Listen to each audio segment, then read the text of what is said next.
¿Cómo se define entonces actualmente la incongruencia de género de acuerdo a los médicos y a los psicólogos, que es lo que tratamos nosotros? Debemos saber que recientemente ha habido muchos cambios en las definiciones y clasificaciones en las personas trans debido al gran movimiento que ha habido para buscar derechos en las personas trans. ¿Por qué sucede esto? Debemos comprender que aun cuando existen muchas personas que piensan que las personas transgénero son personas que están enfermas de su cabeza y que solamente quieren llamar la atención, debemos de conocer los números reales y la situación real de las personas que viven con una incongruencia de este tipo.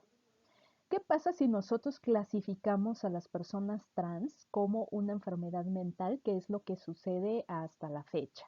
Bueno, pues que forzosamente deben de tener un tratamiento psiquiátrico, que no hay manera de que se les dé un tratamiento de otro tipo si es que no han pasado primero por el psiquiatra, y que el tratamiento posterior, incluyendo las hormonas o una cirugía, se cuestiona mucho entre los médicos, es decir, yo estoy haciendo algo ilegal al darle tratamiento a esta persona, o es ético darle una hormona a un paciente si es que le voy a hacer daño y no le estoy dando un beneficio. Pues estas preguntas se tenían que resolver con investigación, que es lo que ya existe en este momento, y que también el hecho de que las personas se vuelvan más visibles permiten que existan este tipo de investigaciones. Y el pleito, la pelea que tienen ellos a nivel mundial es que el hecho de que se consideren como enfermos mentales, pues por supuesto que no les da acceso a tener un trabajo, un hogar estable, a tener buenas condiciones de salud, ni siquiera para situaciones sencillas como una gripa o un diente con caries. Por lo tanto, se consideran a nivel mundial como un grupo vulnerable. En este estudio, en personas de Estados Unidos, se ve que las personas transgénero aún tienen muchas limitaciones respecto a las personas no transgéneros en cuanto al acceso a la escuela, al trabajo, y que tienen un alto grado de pobreza comparados con las personas no transgénero. ¿Y cuál es el problema de las definiciones de salud mental o del CIE-10 y del DSM-4? Bueno, pues que no todas las personas trans o con incongruencia de género van a tener disforia, definiendo la disforia como en realidad un problema de salud mental, que vamos a hablar de eso en unos minutos.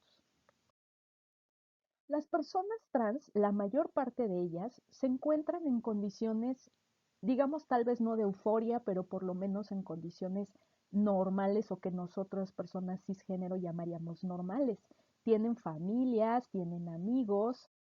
tienen trabajos como cualquier otra persona, y las interacciones que tienen en la mayor parte de los casos no están guiadas por el hecho de ser una persona transgénero. Así es que no están viviendo con disforia. Solamente un pequeño porcentaje de las personas trans se ven obligadas a recurrir a un trabajo sexual o a alguna cuestión un poco más, menos aceptada por la sociedad, pero estas personas son las que suelen tener menos apoyo familiar, baja escolaridad y que llegan a estar incluso en situación de calle. ¿Por qué recurren al trabajo sexual? Bueno, pues porque es uno de los pocos trabajos en donde no te van a pedir una identificación, entonces no importa qué nombre estés utilizando, y van a tener entonces todos los riesgos parecidos a cualquier otra persona que se dedica al trabajo sexual, como la violencia, el uso de drogas y demás cuestiones que se presentan en esos casos. Pero esta no es la vida de la mayor parte de las personas trans. Esto es un estigma que tenemos todas las personas grabadas en la cabeza de que a eso se dedican todas, ¿no? Entonces, eliminar el estigma y el hacer estas marchas especiales buscando los derechos de las personas trans están enfocados a todas estas personas que están viviendo en condiciones seminormales en sus propios países, pero que también existen personas que vienen de otros países que son refugiados y que actualmente también ya se está visibilizando más incluso en los niños, porque también son víctimas de violencia en su casa, en la escuela y en cualquier otro lugar. Entonces, se trata de proteger a grupos vulnerables, ¿no? Entonces es importante que nosotros no estemos pensando que lo único que quieren es convencernos de su estilo de vida y de que todo el mundo se convierta en una persona que no es. Y estas situaciones suceden en todos lados, no crean que solamente en Estados Unidos porque es una moda. La doctora María Elizabeth Montaño era una persona, una mujer trans, que era la jefa de calidad educativa aquí en el IMSS en la Ciudad de México y era activista por los derechos trans y ella fue víctima lamentablemente de un homicidio por ser quien era, por ser una mujer trans. Entonces, a cualquier nivel, en cualquier nivel de escolaridad y a cualquier persona le pueden estar sucediendo este tipo de discriminaciones y violencia.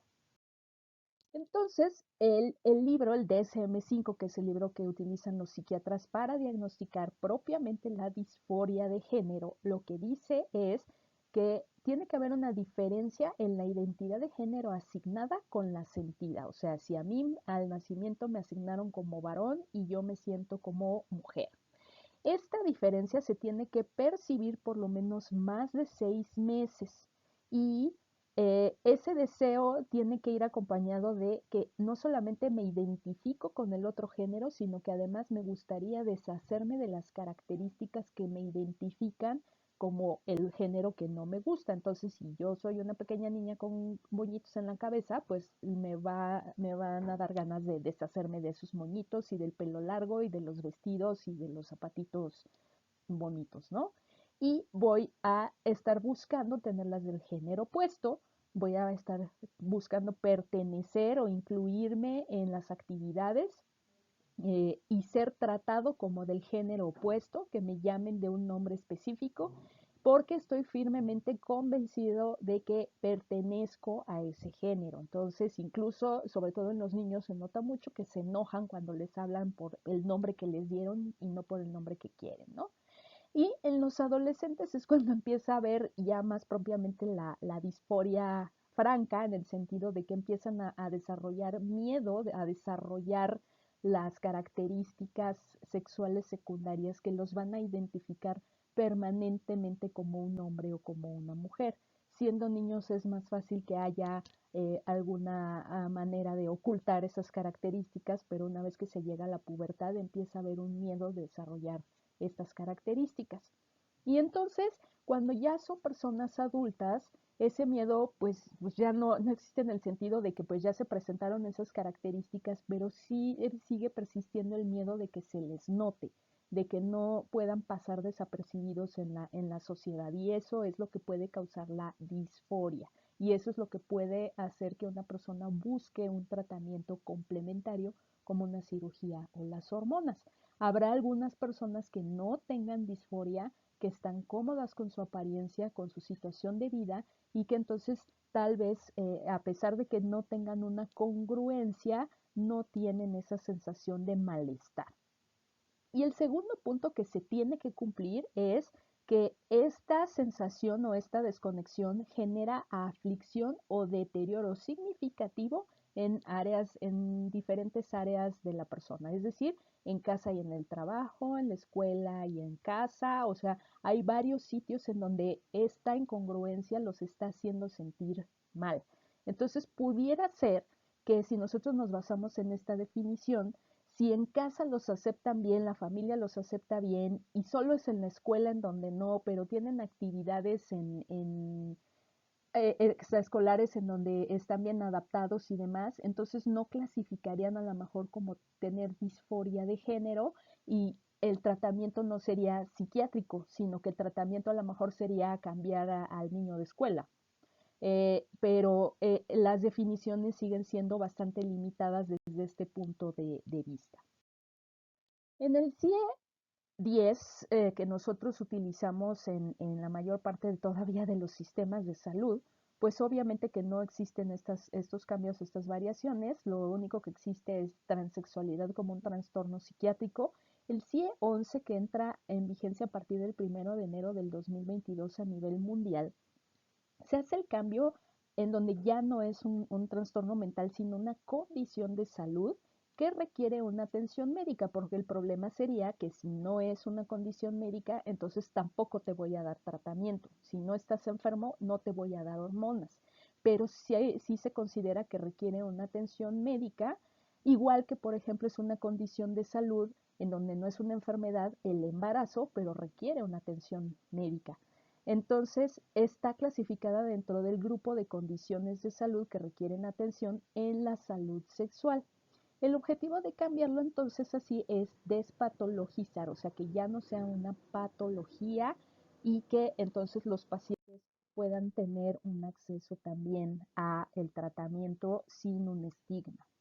Las personas intersexuales entonces pueden clasificar en este grupo, sobre todo si se les asignó un género y ellos se identifican con otro, van a requerir también el tratamiento tanto de atención de salud mental como de hormonal como quirúrgico, como si fueran una persona trans, y por eso es que muchas veces también se incluyen dentro de este grupo, aunque estrictamente sería una disgenesia gonadal, pueden presentarse como una persona trans. Si no han leído este libro, se los recomiendo ampliamente. Es precisamente sobre una persona intersexual que tiene posteriormente en la adolescencia un trastorno de identidad de género cuando se identifica del género opuesto al que sus papás le dieron cuando era pequeña. El objetivo final de no tener una enfermedad mental será entonces poder, además de reducir el estigma, mejorar la atención de salud que se da a estos pacientes y poder eliminar a estos grupos de los grupos vulnerables.